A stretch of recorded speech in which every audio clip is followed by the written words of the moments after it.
Bismillahirrahmanirrahim. Assalamualaikum warahmatullahi wabarakatuh. Innal hamdalillah nahmaduhu wa nasta'inuhu wa nastaghfiruh wa na'udzu billahi min shururi anfusina min sayyiati a'malina. May yahdihillahu fala mudilla lahu wa may yudlil fala hadiya lahu. Asyhadu an la ilaha illallah wahdahu la syarika lah. Wa asyhadu anna Muhammadan abduhu wa rasuluhu. Allahumma salli wa sallim wa barik ala nabiyyina Muhammadin wa ala alihi wa sahbihi ajma'in. Wa sallama taslima katsira thumma ma ba'd.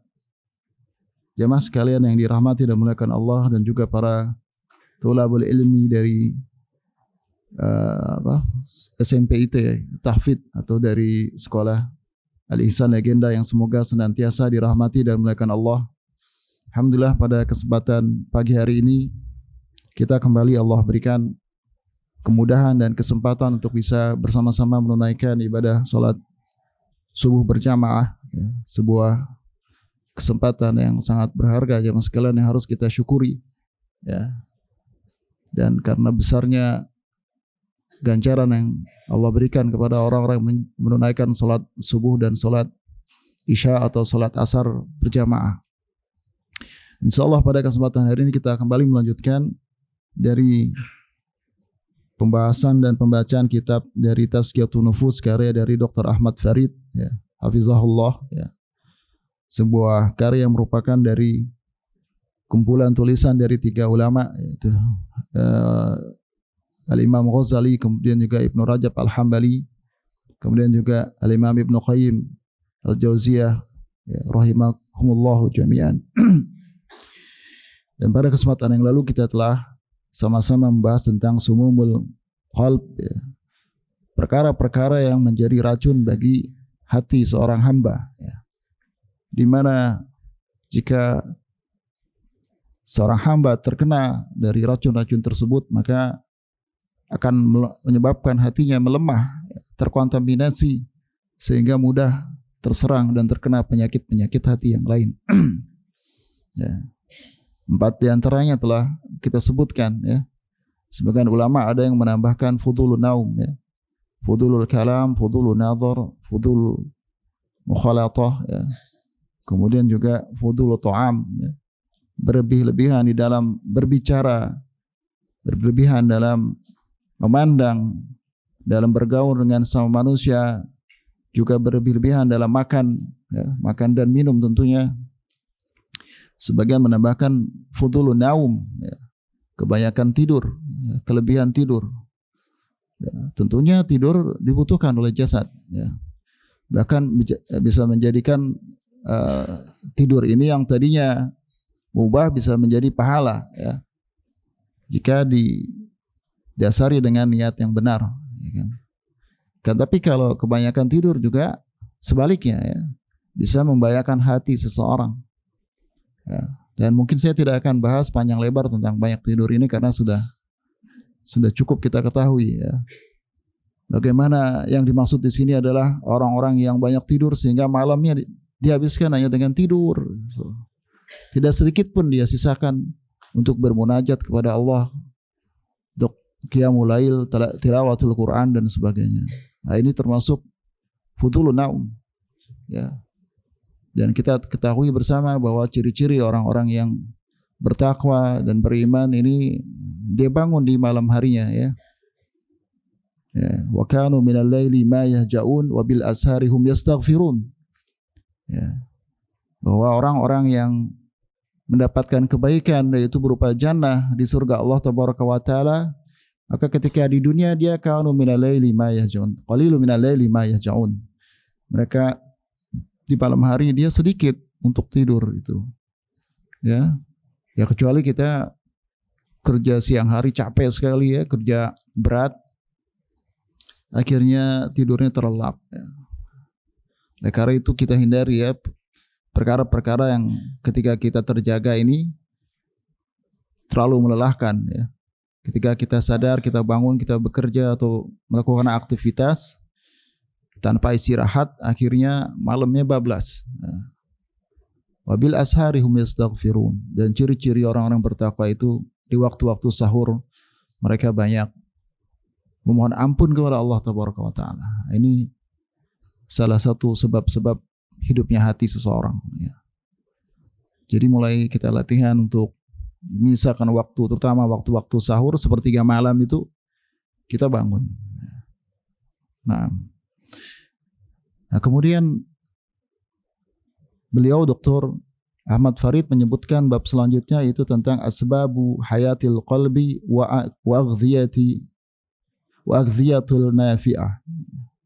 Asbabu hayatil qalbi, sebab-sebab yang bisa menghidupkan hati. Wa aghdhiyatuhu an-nafi'ah, dan juga nutrisi, ya. Makanan-makanan hati yang bermanfaat, ya. Makanan hati yang bermanfaat. Jadi hati harus hidup, ya. Seperti juga jasad kita harus hidup. Dua-duanya adalah kewajiban seorang menjaga kehidupan jasad dan juga menjaga kehidupan hati. Kan tapi sebagian manusia dia tidak terlalu peduli dengan kesehatan hatinya, tapi dia sibuk dengan kesehatan jasadnya. Ya. Minum inilah, minum itu, gitu ya. Herbal ini, herbal itu, ya. Semuanya untuk kesehatan jasad. Tentu kita bagus diperintahkan untuk menjaga kesehatan badan.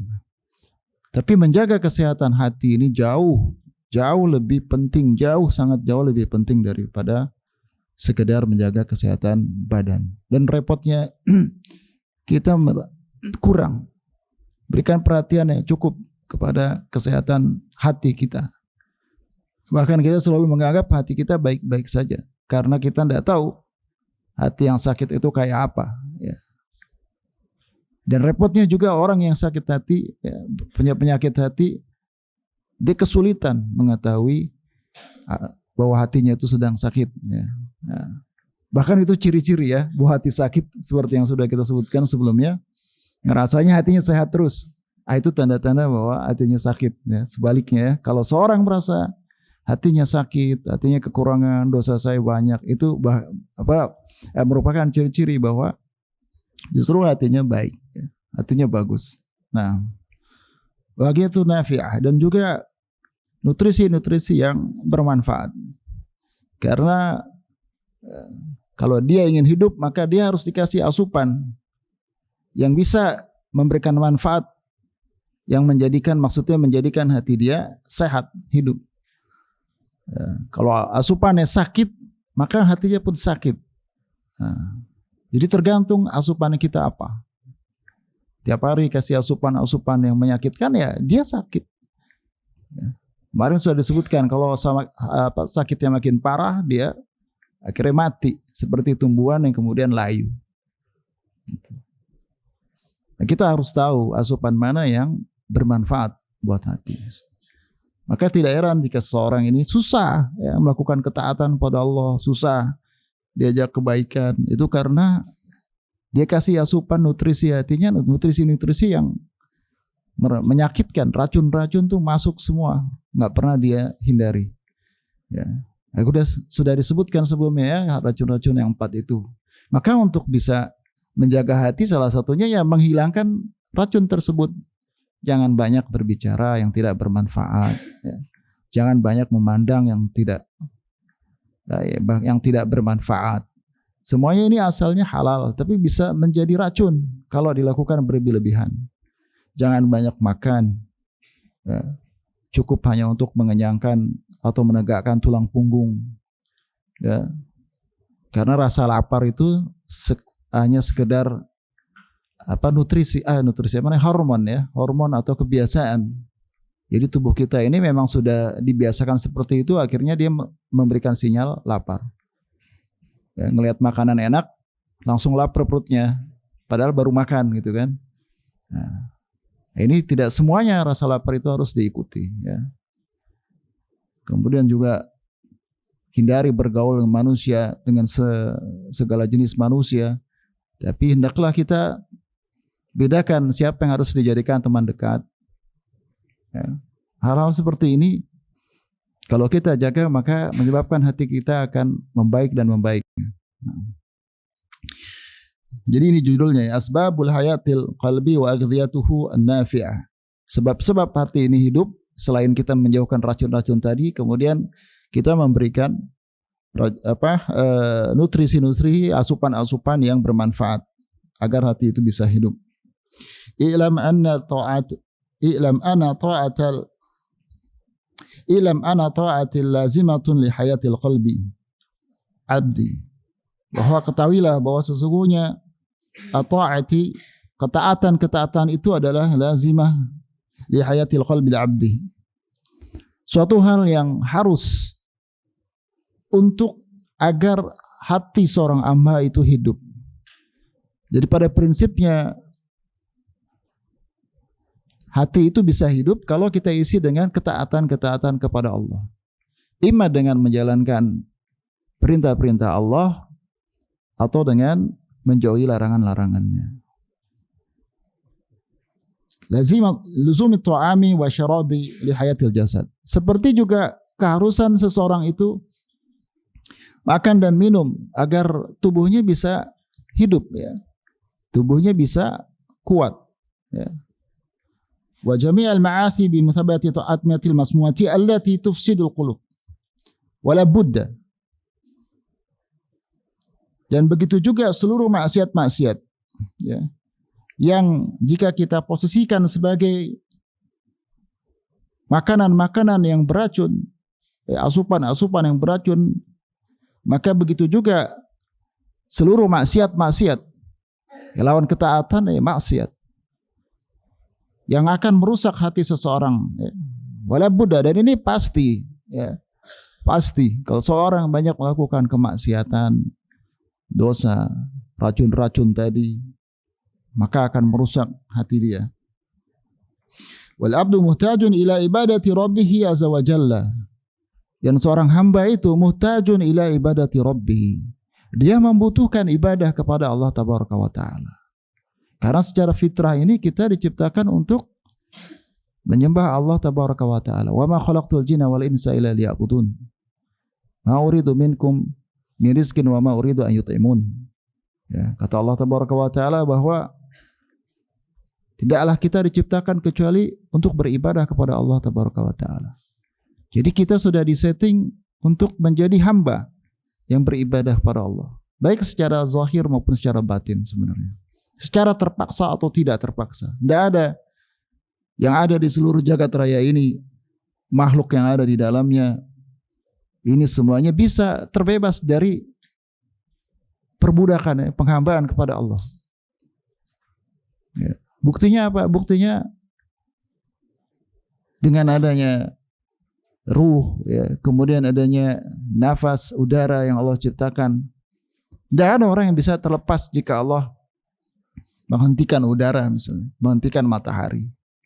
Ini menunjukkan bahwa kita mau tidak mau tunduk kepada Allah, ya, suka atau tidak suka, berada dalam penguasaan Allah. Karena adanya ketergantungan, kita dibuat tergantung dengan nikmat-nikmat Allah.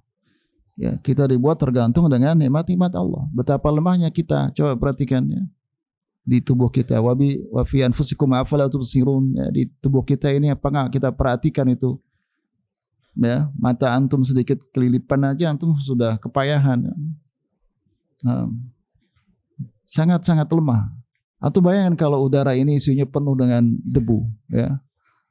Gimana caranya antum bisa melihat? Tidak bisa melihat. Tapi Allah jaga. Virus yang bertebaran miliaran, ya, virus ini di sini, di air, di udara. Tapi Allah jaga. Jadi kita sangat tergantung, ya, dibuat membutuhkan beribadah kepada Allah tabaraka wa taala. Faqiran ilaihi faqran zatiyan. Sangat fakir kepada Allah. Tadi sangat butuh kepada Allah dengan sebutuh-butuhnya, sefakir-fakirnya. Tidak ada makhluk ini yang merasa cukup. Ya. Itu adalah sebuah kesombongan, ya, seorang merasa dirinya sudah cukup. Kecerdasan, kemampuan dia belajar menghafal Al-Quran, ini semua bukan dari dia semata-mata, ya. Kadang-kadang kita belajar mudah, ya, Allah berikan kemudahan, tapi tiba-tiba mandek ya, kok kayaknya tidak masuk-masuk. Itu menunjukkan betapa kita sangat membutuhkan fakir ya, kepada Allah, entah itu ilmu ataupun nikmat-nikmat yang lain. Wa kama ya'khudhu al-'abdu bil asbabil hayatil jasadihi min mudawamati ala tanawulil aghdhiyah an-nafi'ah fi awqati mutaqaribah. Begitu juga seorang hamba ya, dia juga harus mengambil jalan-jalan sebab agar badannya itu bisa hidup ya, secara terus-menerus ya, supaya badannya itu bisa langgeng ya, hidup ya, terus-menerus, tidak bisa berhenti. Ala tanawul aghdhiyati nafi'ah. Bagaimana caranya? Dengan mengambil atau mengkonsumsi nutrisi-nutrisi yang bermanfaat. Kalau badan antum kasih nutrisi yang merusak, pasti tidak bisa hidup langgeng ya. Rusak dia lama-kelamaan. Fi awqati mutaqaribah, dalam waktu-waktu yang berdekatan ya, makan 3 kali ya minimal. Antum sehari 2 hari tidak makan minum sudah mulai payah ya, badannya melemah. Tidak minum juga sama melemah. Begitu juga menghidupkan hati. Perlu nutrisi-nutrisi biar hati itu bisa hidupnya langgeng, panjang, dan secara kontinu.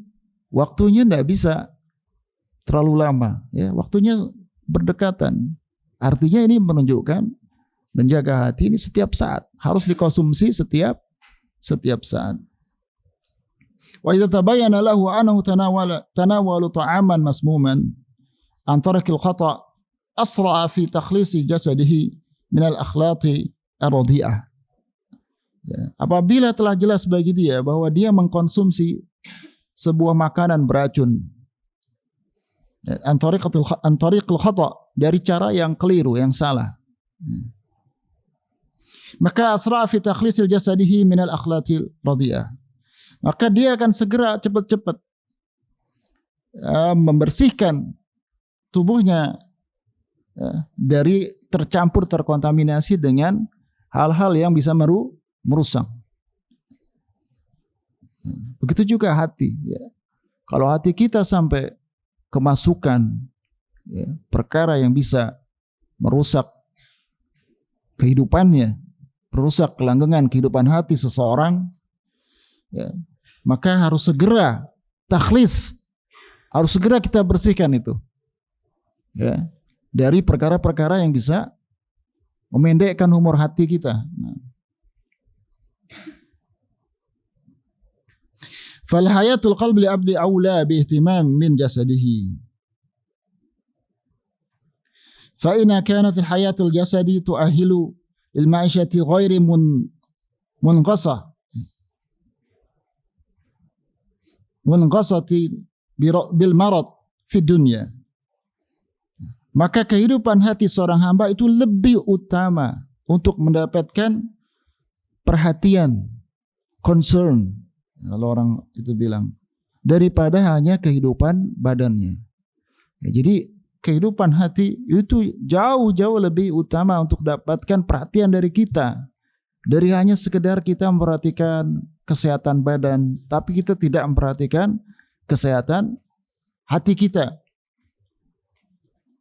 Dikarenakan kehidupan jasad seseorang, maka menyebabkan dia bisa hidup ya, tanpa tersakiti atau terlelahkan dengan penyakitnya ya. Karena kalau badan kita sehat, maka mudah bagi kita untuk menangkal penyakit yang bisa menyakiti atau melelahkan ya. Kalau orang sakit pasti lelah ya. Kalau antibodinya ya, imunnya tinggi, maka mudah bagi dia menangkal virus atau zat-zat yang berbahaya dalam tubuhnya. Fayatul qalbi tu'ailu li hayati thayyibati fid dunya wa sa'adati ghairi mahdudatin fil akhirah. Maka kehidupan hati akan menjadikan pemiliknya mendapatkan kehidupan yang thayyibah, kehidupan yang baik ya. Di dunia ya, di dunia dan juga kebahagiaan yang ghairu mahdudah, kebahagiaan yang tidak terbatas di akhirat kelak. Ya, jadi seorang yang hatinya